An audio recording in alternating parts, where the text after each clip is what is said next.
In this video, I'm just going to go over the homework problems that I assigned to you guys on Tuesday.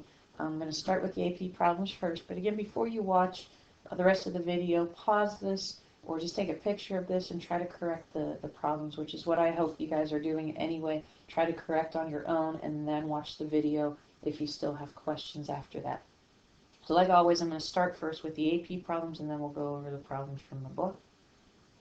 All right, the first one, number 13, we're given a graph here, and it's just of f, and it's asking at which value of x is f continuous but not differentiable. So we understand a continuous function, one that we can draw without picking up our pencil, but remember the 4 flavors of non-differentiability. A function is not differentiable if we're looking at a corner or a cusp, a vertical tangent, or a discontinuity. So A is the correct answer, but I do want to talk about why A is correct and why the others are incorrect.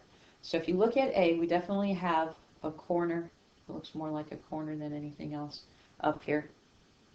So it is continuous. We could draw that without picking up our pencil, but because we have a corner there, it is not differentiable. For B, we definitely have a discontinuity right here at B. For C, it is differentiable. We would have a horizontal tangent right here at C. The graph is continuous and the derivative does exist, so C is incorrect. For D, again, another discontinuity, and E, it would be continuous and differentiable, so again, that's what makes A the correct answer. All right, for 19, a curve has a slope 2x plus 3 at each point xy on the curve. Which of the following is an equation for this curve if it passes through the point 1, 2? Well, this part right here is the slope of the tangent for y prime. So y prime is equal to 2x plus 3. We need to find y. So y is going to equal the antiderivative of this. And this 1, 2 is the initial condition. So we're going to go ahead and take the antiderivative here, which will give us x squared plus 3x plus c, using this initial condition of y of 1 is equal to 2. So this becomes 2 is equal to 1 squared plus 3 times 1 plus c. So 2 will equal 4 plus c. C is equal to negative 2. Therefore, our function y equals x squared plus 3x minus 2, which was D. So if you weren't quite sure how to start, it was this first statement right here, knowing that that was what y prime is equal to. Okay, for 25, we're given a table up here showing some function values between the x values of 2 to 14, a closed interval. We want to approximate this integral by using the right Riemann sum, so we're looking at the right endpoints. So we're making rectangles here. You could feel free to graph these if you want, but we're just going to say that this integral from 2 to 14, f of x dx, is approximately the sum of the areas of each rectangle. If you notice, each width is a little different, so we have to look at these carefully. Our first rectangle is going to have a base that measures 3, and then looking at the right endpoint of that is going to have a height of 28. So it's going to be 3 times 28. Next, from 5 to 10, that's a difference of 5. And then we have a height of 34. And then our last rectangle goes from 10 to 14, so it has a base that measures 4 units, and then a height of 30. If this said left Riemann sum, we would be using the 12, the 28, and the 34. So then approximating these, 3 times 28 will give us 84. 5 times 34 is 170. And then 4 times 30 is 120. Adding these together, we will get 374. Giving us D, that's right here.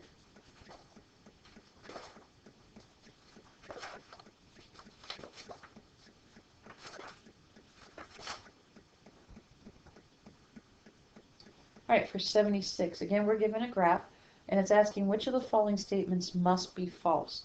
For A, I'm going to talk about each one to see.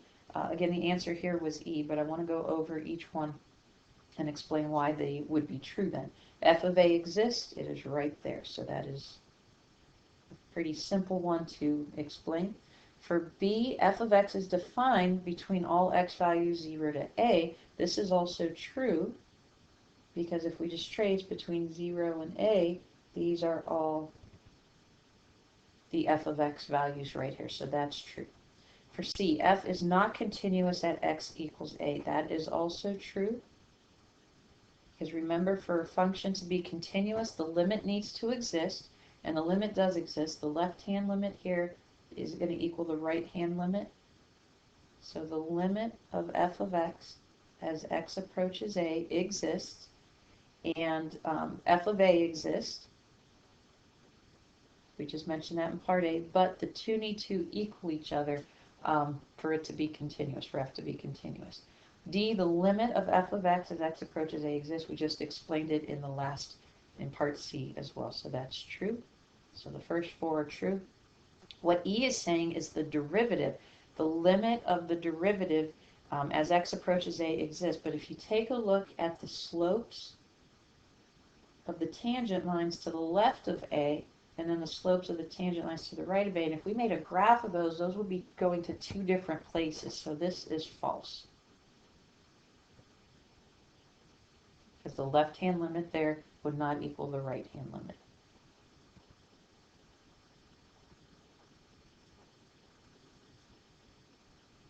All right, and for 78, here the correct answer was C. Hopefully as you were reading this over, that 6-step plan, related rates type of problems were coming to mind. Again, it's multiple choice. We don't have to indicate every single step, but it's still good to write out what we know. And in this case, it says the radius of the circle is increasing at a constant rate. So that's the rate of change of the radius with respect to time. That's equal to 0.2 meters per second.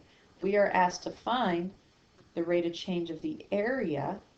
We want to know what that's equal to when the circumference of our circle is equal to 20 pi. Well, we're going to need the radius, so from this part, we're going to pull that radius from it. So circumference is equal to 2 pi r, and that means 20 pi is equal to 2 pi r.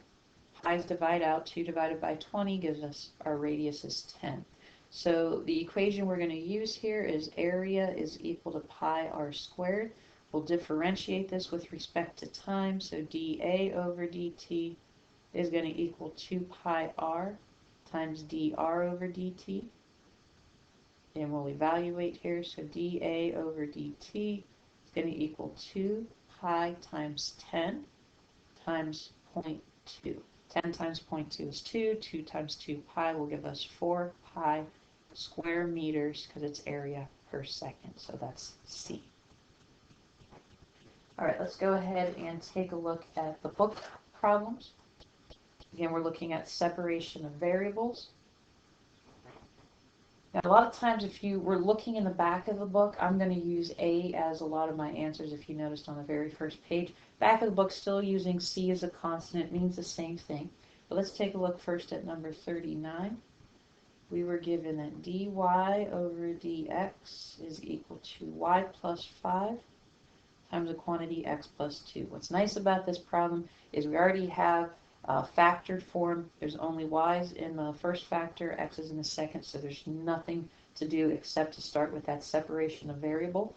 So we will divide both sides by y plus 5, and then multiply both sides by dx. And again, this is the separation of variables step. Next, we're going to integrate both sides, so this becomes the integral 1 over y plus 5 dy, the integral of x plus 2 dx. Right, we could use u substitution over here. I don't think it's really necessary because the derivative of y plus 5 is just going to give us 1. So because it's 1 over that, this will just become the natural log of the absolute value of y plus 5 plus our first constant. If you were to take the derivative of this, it would become 1 over y plus 5 times 1. So again, I think u substitution really wasn't necessary. On the other side, we will get 1/2 x squared plus 2x plus our other constant. Next step, I'm just going to combine the constants, so the natural log, the absolute value of y plus 5 is going to equal 1/2 x squared plus 2x plus our combined constants here. We'll just call it c. Technically, this is the implicit solution.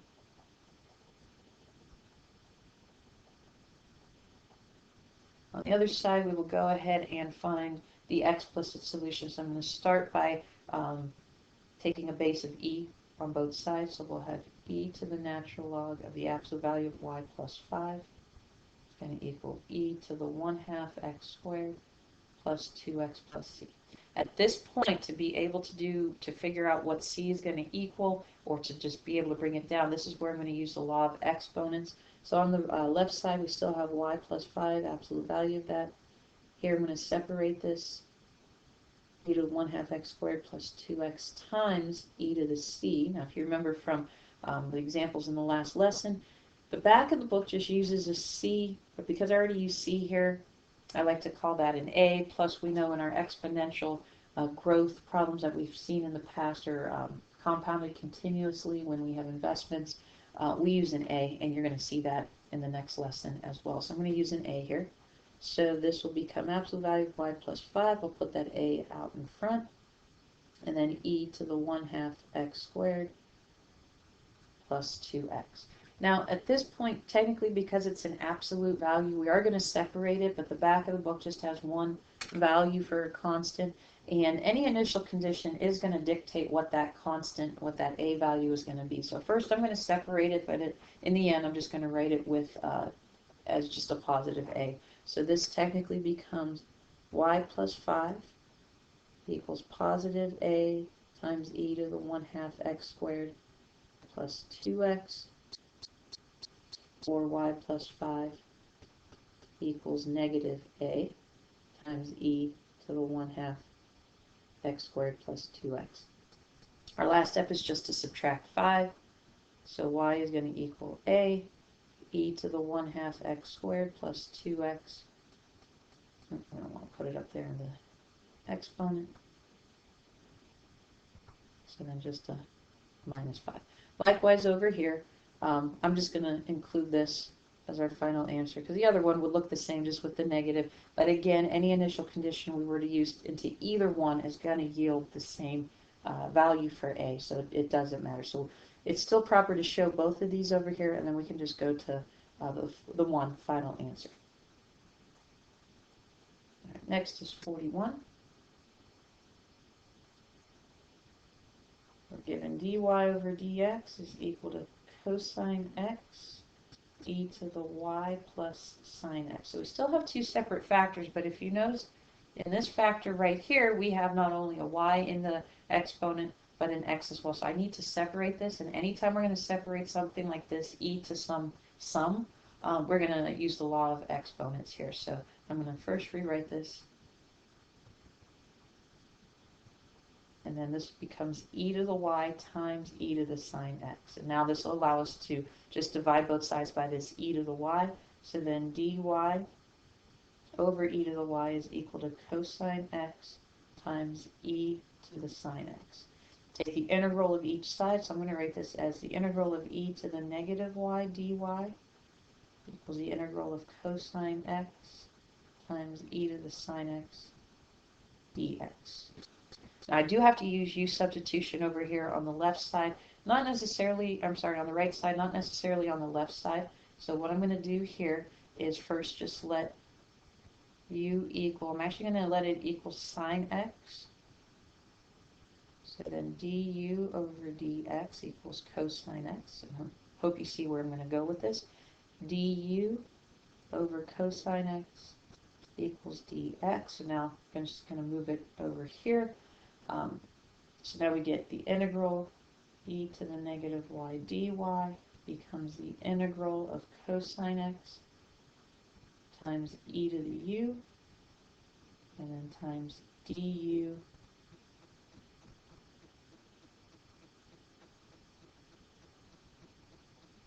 over cosine x. So now the cosine x's divide out, and we're just left with integral of e to the u du.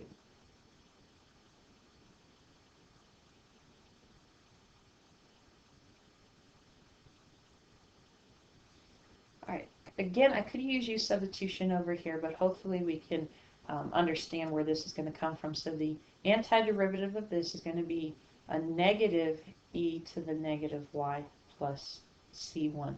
If I didn't have the negative, if I took the derivative of this, I'd have a negative up here because it becomes e to the negative y times negative 1. So if I just put that negative out in front, we should be good.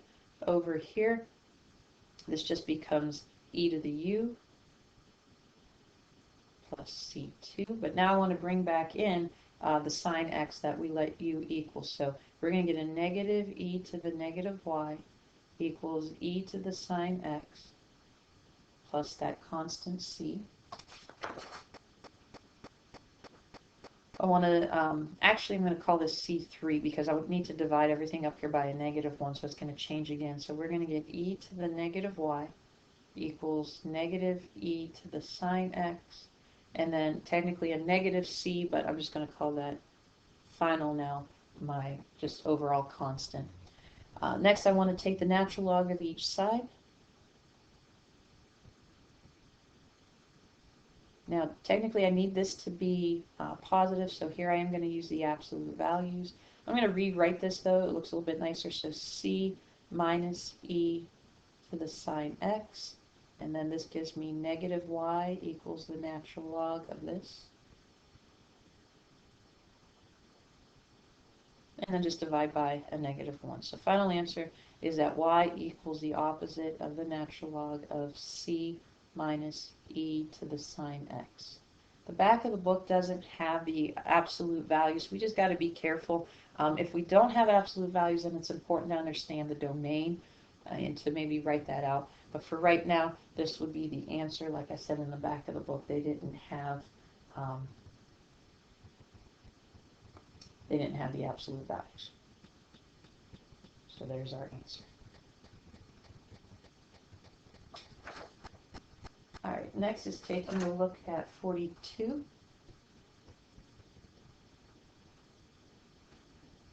All right, this one wasn't as long as the last two. Let's take a look though. We have dy over dx equals e to the x minus y. Just give you a moment, ask yourself, what do you think we could do with this left side to be able to separate those variables? And if you thought yes, use the law of exponents, so this becomes e to the x times e to the negative y. And then in order to separate them, we'll divide dy over e to the negative y equals e to the x dx. Take the integral of each side. I'm going to rewrite this though. If I were to flip this or take the reciprocal, it becomes e to the y dy, and then the integral of e to the x dx. And since both of these are positive, it's very easy now to take the antiderivative. It's just going to be itself. So we get e to the y plus c1 equals e to the x plus c2, or e to the y equals e to the x plus c. We'll take the natural log of each side. Now here, e to the x will always turn out to be positive, so there's no need for the absolute values. And then we're just going to get y is equal to the natural log of e to the x plus c.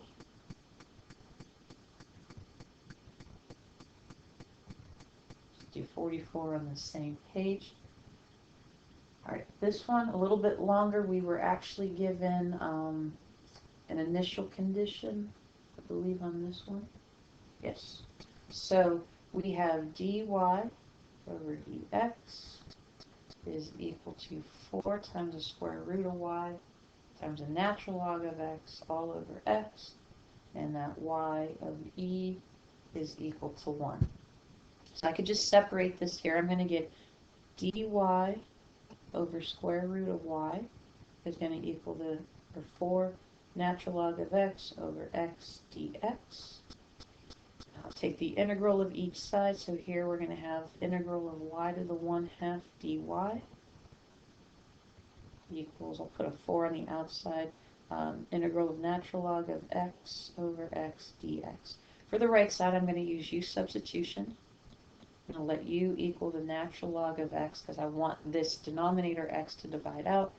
So du over dx is going to equal 1 over x. Multiply both sides by x and then dx, so x times du equals dx. So here, just to rewrite it, so this becomes u over x times x du, and the x's divide out.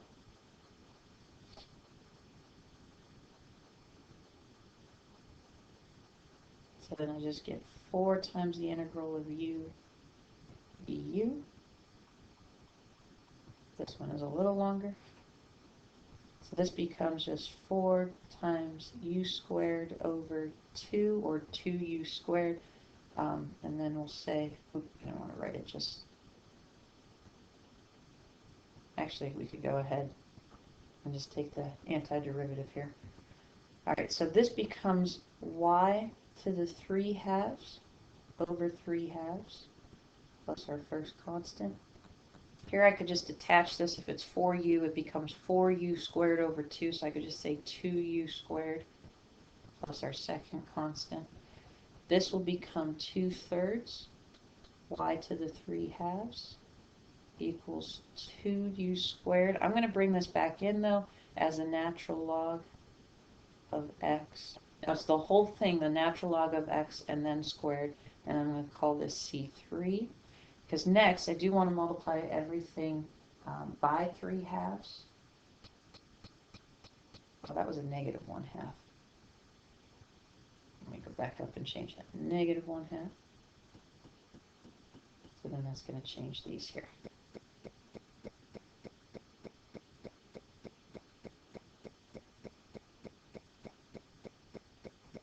Alright, so this becomes to the 1/2 over 1/2. So this becomes 2y to the 1/2. And now I need to divide everything up here by 2, so now I'm going to get y to the 1/2 is just going to equal the natural log of x squared.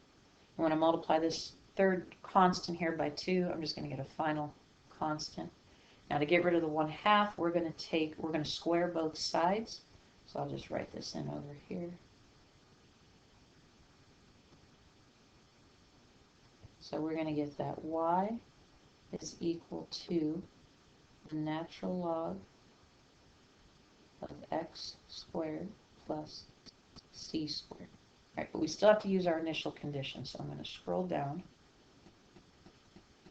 And again, initial condition is that y of e is equal to 1. So I'm going to say 1 is equal to the natural, or the quantity of the natural log of e squared plus c, and then this whole quantity is squared. So 1 is going to equal the natural log of e is 1. 1 squared is 1, so then we get 1 plus c squared. Now we're only asked to find a solution. Technically, when we take the square root, we could do plus or minus 1. We're only after 1, so it is okay just to leave this equal to 1 when we take the square root. So then we get 1 plus c, so then c equals 0. It also does work if we set it equal to negative 1 as well. So then our solution here, we would just say that y is equal to the natural log of x squared plus 0 squared. So this becomes the natural log of x squared squared, or the natural log of x to the 4th. Alright, so quite a bit of work on this one. Let me know if you have any questions. We still have number 45 to do that.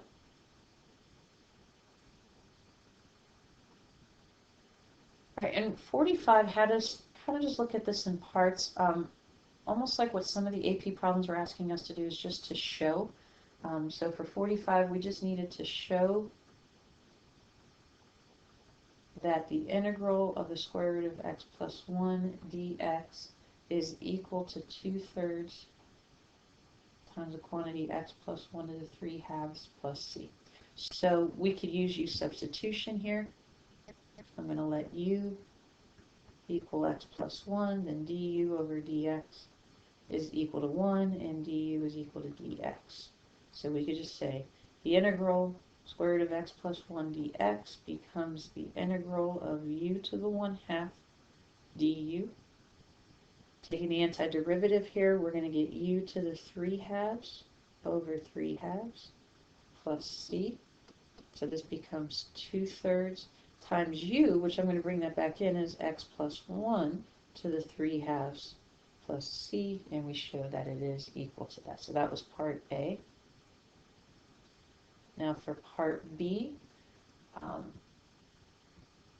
it was telling us that for y would the y sub 1 equal that integral here. So let me just write this out. Y sub 1 is going to equal 0 to x square root of t plus 1 dt, and y sub 2 equals antiderivative, or the integral from 3 to x. Okay, so these are antiderivatives of the square root of x plus 1 by the fundamental theorem of calculus part 1. Because if we were to take the antiderivative here, remember how I just said it's an easy switch? So then here, the antiderivative of just saying y would equal square root of x plus 1. Same thing over here. It doesn't matter what that bottom number is. The antiderivative would just be x plus 1. This is by the fundamental theorem of calculus. Why write an I?